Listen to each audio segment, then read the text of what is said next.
오늘 우리에게 주시는 하나님의 말씀은 마태복음 9장 18절에서 26절까지의 말씀입니다. 마태복음 9장 18절에서 26절까지의 말씀을 함께 합독하겠습니다. 시작. 예수께서 이 말씀을 하실 때 한 관리가 와서 절하며 이르되 내 딸이 방금 죽었사오나 오셔서 그 몸에 손을 얹어 주소서. 그러면 살아나겠나이다 하니 예수께서 일어나 따라가심에 제자들도 가더니 12해 동안이나 혈루증으로 앓는 여자가 예수의 뒤로 와서 그 겉옷가를 만지니 이는 제 마음에 그 겉옷만 만져도 구원을 받겠다 함이라. 예수께서 돌이켜 그를 보시며 이르시되 딸아 안심하라. 내 믿음이 너를 구원하였다 하시니 여자가 그 즉시 구원을 받으니라. 예수께서 그 관리의 집에 가사 피리 부는 자들과 떠는 무리를 보시고 이르시되 물러가라. 이 소녀가 죽은 것이 아니라 잔다 하시니 그들이 비웃더라. 무리를 내본 후에 예수께서 들어가사 소녀의 손을 잡으심에 일어나는지라. 그 소문이 그 온 땅에 퍼지더라. 아멘. 할렐루야. 오늘도 우리 예배 가운데 함께 계신 주님을 찬양합니다. 그리고 오늘도 예배를 통해서 예수님의 겉옷자락을 만졌던 그 여인과 같이 주님의 은혜를 체험하는 우리 모두가 되시길 주의 이름으로 축복합니다. 오늘 우리가 읽은 본문에 나오는 이 혈류병으로 이 고생하는 여인에 대한 이야기입니다. 그런데 오늘 본 마태복음보다는 이 마가복음에 보면은 이 상세하게 기술하고 있는 것을 보게 됩니다. 이 여인은 12년 동안이나 혈류증으로 고생을 했습니다. 마가복음 5장 26절에 보면 그 여인의 이 절망적인 상황을 이렇게 표현을 하고 있습니다. 많은 의원에게 많은 괴로움을 받았고 있던 것도 다 허비하였으되 아무 효험이 없고 도리어 중하여졌던 자예라고 말씀합니다. 그동안 병을 고쳐뵙다고 백방으로 노력을 했습니다. 유명한 의사를 다 찾아다녔습니다. 좋다는 약은 다 먹어보았습니다. 자신의 병을 고쳐보겠다고 자신의 부유했던 자신의 있는 모든 재산을 다 팔아서 노력을 했습니다. 그 오랜 기간 동안 병을 고쳐보겠다고 노력을 했는데 의사를 찾고 약을 먹고 긴 기간 재산을 다 허비하고 결국은 가난뱅이가 되고 말았습니다. 이제 남은 것이라고는 아무것도 남아있지 않는 불치의 병으로 죽음을 기다려야 하는 병든 몸뚱이 하나밖에는 없었습니다. 이것이 바로 이 여인이 처해 있는 인간 최악의 상황이었습니다. 그 여인의 삶은 이제 아무런 의미가 없었습니다. 이제 죽음의 날만 목숨이 붙어 있었기 때문에 아무 의미 없는 삶을 하루하루를 연명할 뿐이었습니다. 그런데 어느 날 이 여인의 귀에 번쩍 뜨이는 이 소리가 소문이 들렸습니다. 예수님에 대한 소문. 예수님은 수많은 사람들의 병을 고쳐주셨습니다. 그런 이 병고침의 역사가 입에 입을 타고 전국으로 소문이 흘러갔습니다. 그래서 예수님이 가는 곳마다 사람들이 이 병고침을 받고자 하는 사람들과 구경하러 모여온 사람들의 인산인해를 이루었습니다. 이제 이스라엘 땅에 예수라는 분이 모르는 사람이 없을 정도가 되었습니다. 그래서 그 소문이 그 여인의 귀에도 들리게 되었던 것입니다. 이 여인의 예수님에 대한 소문은 정말 복음, 기쁜 소식, 생명의 소식이었습니다. 지금까지의 절망이 희망으로 바뀌었습니다. 예수님께 가면 자신의 병이 고쳐줄 수 있다라는 희망으로 가득 차게 된 것입니다. 이제 삶의 의미가 되살아난 것입니다. 이 여인은 아무도 알아보지 못하도록 겉옷으로 자신의 얼굴을 가린 채 예수님께 가까이 나아갑니다. 군중투으로 들어갑니다. 이 여인의 마음속에 오직 한 가지밖에 생각이 없습니다. 어떻게 하면 내 병을 고칠 수 있을까? 어떻게 하면 예수님 가까이 나아갈 수 있을까? 어떻게 그분 앞에 다가갈 수 있을까? 그런데 군중들 틈바구니에 끼어서 예수님 뒤로 가까이 가다 보니 자기도 모르게 예수님 뒤에 와 있는 것이었습니다. 그리고 이 여인의 머릿속에 믿음의 생각이 하나가 스치고 지나갔습니다. 그것은 예수님의 옷자락만 만져도 내 병이 낫지 않을까? 옷자락만 만져도 내 병이 나을 것이다 라는 믿음의 생각이었습니다. 그래서 조용히 예수님 뒤로 다가가서 예수님의 겉옷자락을 만졌습니다. 그런데 신기한 일이 벌어졌습니다. 예수님의 겉옷을 만지자 그 순간 자기 몸에 찌릿이 전기가 오는 것 같으면서 자신의 몸에 변화가 일어나는 것이었어요. 자신의 그 순간 내 몸에 병이 다 나았구나. 내 몸에 변화가 일어나서 깨끗하게 치유함을 받았구나. 나를 절망시켰던 이 병이 깨끗이 나았구나. 그때 앞서가시던 예수님이 갑자기 가시던 발걸음을 멈추시고 조용히 몸을 돌이키시면서 나지막한 목소리로 이렇게 말씀하십니다.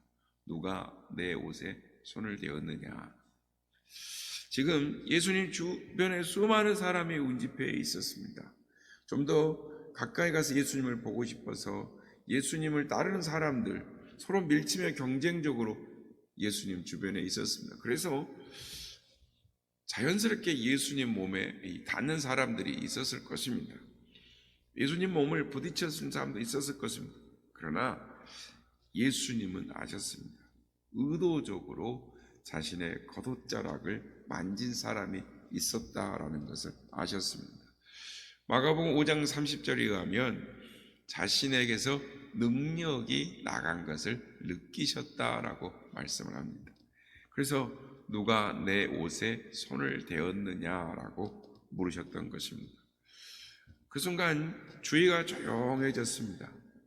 예수님의 말씀에 주변의 모든 사람들의 소리가 조용해졌습니다. 부끄럽기도 하고 자신의 신분이 노출된다는 것에 대해 두려움을 느꼈던 이 여인은 한동안 아무 말도 하지 못하고 서 있었습니다. 그러나 더 이상 자신을 감출 수 없다고 느꼈던 이 여인은 두려워 떨며 조용히 예수님 앞에 엎드렸습니다. 마가복음 5장 33절에 보면 여자가 자기에게 이루어진 일을 알고 두려워하여 떨며 와서 예수님 앞에 엎드렸더라 라고 말씀합니다. 이 두려움, 그 두려움은 불치의 병, 죽을 병에 걸렸다는 절망감 때문에 오는 두려움이 아니었습니다. 예수님 앞에 무릎을 꿇는 여인의 마음에는 여러 가지 생각들이 뒤엉켜 있었을 것입니다. 부정한 병에 걸려있던 여인이 예수님을 만짐으로 말미암아 예수님도 부정하게 만들었다라는 그런 율법적인 그래서 돌에 맞아 죽을지도 모른다라는 두려움이 또 있었습니다. 그리고 더 깊은 영적인 차원의 두려움이 있었다면 지금 불치병을 고쳤는데 이 큰 은혜를 예수님 몰래 훔쳐낸 것 같은 그런 마음 때문에 두려움을 가질 수도 있었습니다. 그런 이 깊은 이 경외감과 또 두려움과 여러 가지의 생각이 교차되며 주님 앞에 무릎을 꿇게 되었을 것입니다. 예수님은 이 여인의 행동에 대하여 이렇게 말씀하십니다. 오늘 본문을 보면 딸아 안심하라 내 믿음이 너를 구원하였다. 성도 여러분, 그 여인이 예수님의 겉옷자락을 만졌는데 이것은 단순한 겉옷자락이 아니었습니다. 절망의 삶에서 희망의 삶으로 바뀌어진 구원의 옷자락이었습니다. 불치의 병마에서 건강한 삶으로 나아가기 위한 희망의 옷자락이었습니다. 예수님 주변에 수많은 사람들이 몰려와 있었습니다. 그러나 12년 동안 혈루병으로 고생하였던 이 여인처럼 믿음을 갖고 예수님을 찾아온 사람이 아무도 없었습니다. 있었다면 단 한 사람, 수많은 군중 틈 속에 있었던 이 여인 한 사람, 아니 조금 더 오늘 본문을 확장해서 보면 두 사람, 12해를 아름으로 고생했던 이 여인과 딸이 죽어가기에 안타까움으로 예수님을 찾아왔던 회당장 야이로, 이 두 사람만이 믿음으로 주님을 찾아온 사람들이었습니다. 나머지는 모두 호기심에 그 유명하다는 예수님 얼굴 한번 보고 싶고 만나고 싶다는 생각에 지극히 인간적인 욕망 때문에 예수님을 찾아왔습니다. 그러나 12의 혈루증을 앓은 이 여인은 달랐습니다. 인기 있는 예수님을 만나러 온 것이 아닙니다. 그렇다면 인기가 많으신 예수님이 어떻게 생겼나라고 보려면 예수님 앞으로 가서 봐야 되는데, 여인은 조용히 예수님의 뒤로 갔습니다. 그리고 예수님의 아무도 눈치 못 채게 예수님의 겉옷자락을 만졌습니다. 그건 믿음의 행위였습니다. 여러분, 우리는 지금 어디에 서 있습니까? 그리고 무엇을 붙잡고 있습니까? 지금 우리는 어떤 마음으로 예배를 드리고 있습니까?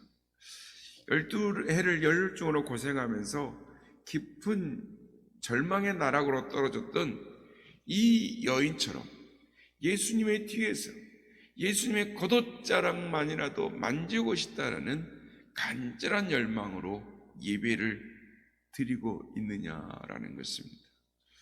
우리도 예수님의 겉옷자락을 잡아야 하는 것입니다. 거기에 구원이 있고 거기에 희망이 있기 때문인 것입니다.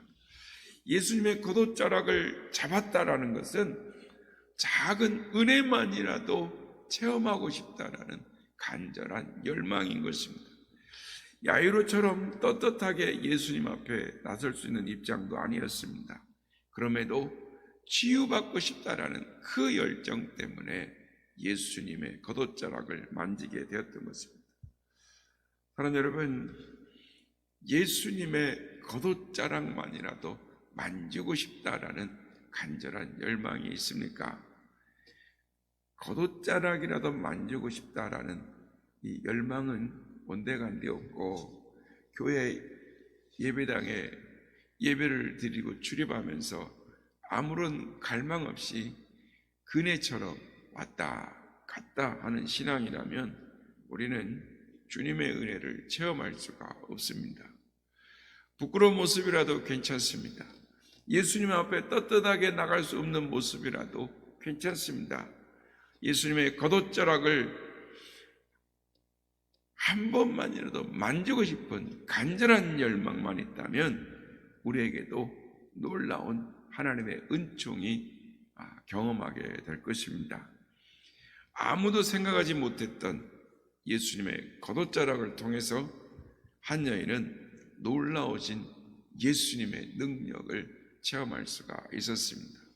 예수님의 겉옷자락만이라도 좋사오니 내게 은혜를 주시옵소서, 내게 은혜를 주시옵소서 라는 간절한 열망, 그 예수님의 옷자락을 만진 경험은 그 여인의 인생 전체를 변화시키는 놀라운 경험이었습니다.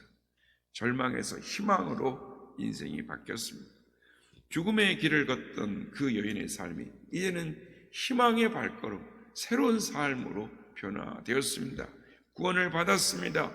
내 병에서 놓여 건강할지어다 라는 주님의 소망의 음성을 듣게 되었습니다.